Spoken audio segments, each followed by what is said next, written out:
নিজের চেয়ে উঁচুতে কাউকে দেখে তাকে আপনার চেয়ে সেরা ভাববেন না। উঁচুতে কিন্তু পচা মাংস খাওয়া শকুনও উড়ে বেড়ায়।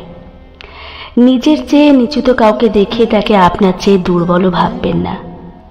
নিচে কিন্তু পরিশ্রমী আর একাত্মবদ্ধ পিঁপড়েরাও হাঁটে। আমরা প্রায়ই মানুষকে বিচার করি তার অবস্থান দেখে, কে কোথায় দাঁড়িয়ে, কতটা উপরে উঠেছে, কতটা নিচে পড়েছে। কারো চাকরি বড়, কারো গাড়ি দামি, কারো ঘর চকচকে। আর যাদের এসব নেই তাদের আমরা অজান্তেই ছোট করে দেখি। কিন্তু বাস্তবতা হলো উচ্চতা কখনোই গুণের মাপকাঠি নয়। আজকের সমাজে উঁচুতে ওঠা মানে হয়ে গেছে বেশি টাকা, বেশি ফলোয়ার, বড় বাড়ি বা ঝলমলে জীবন। কিন্তু একটু ভেবে দেখুন যে মানুষটা প্রতিদিন সততা নিয়ে কাজ করে, অন্যের উপকার করে, নিজের সীমিত সম্পদেও সুখী থাকে, সে কি আসলেই নিচু?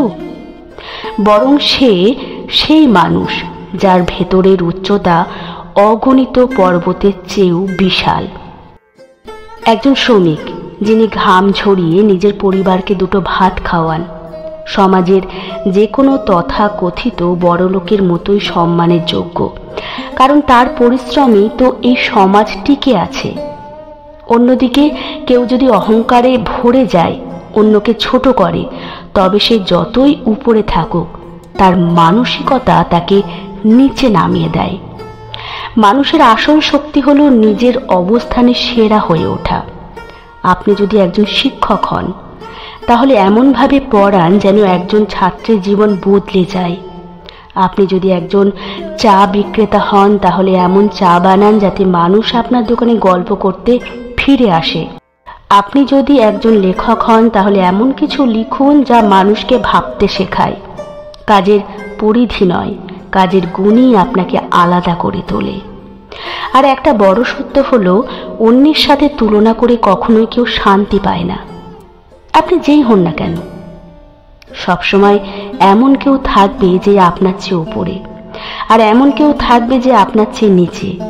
এই তুলনা থেকে মুক্তি পাওয়াটাই আসল জ্ঞান। নিজের জায়গায় সেরা হওয়া, নিজের উন্নতির পথে দৃঢ় থাকা, এটাই আত্মতৃপ্তি। আত্মতৃপ্তি মানে অহংকার নয়, এর মানে নিজের সক্ষমতাকে শ্রদ্ধা করা, নিজের সীমাবদ্ধতাকে মেনে নিয়ে সেখান থেকে এগিয়ে যাওয়া। আপনি যা, সেটার মধ্যে সেরা হওয়ার আনন্দই হলো আত্মতৃপ্তির প্রকৃত স্বাদ। তাই পরের উচ্চতা দেখে হীনমন্য হবেন না, নিজের অবস্থান দেখে অহংকারীও হবেন না। মনে রাখবেন, পাহাড়ের চূড়ায় দাঁড়ানো মানুষ অনেক দূর দেখতে পারে, কিন্তু গাছের ছায়ায় দাঁড়ানো মানুষ ঠান্ডা থাকে। দুজনেরই প্রয়োজন আছে, দুজনেই গুরুত্বপূর্ণ। দিন শেষে একটা জিনিসই ম্যাটার করে, আপনি কেমন মানুষ, আর আপনি আপনার অবস্থান থেকে আপনি কতটা সম্মানের সঙ্গে বাঁচতে পারছেন, ব্যাস এইটুকুই।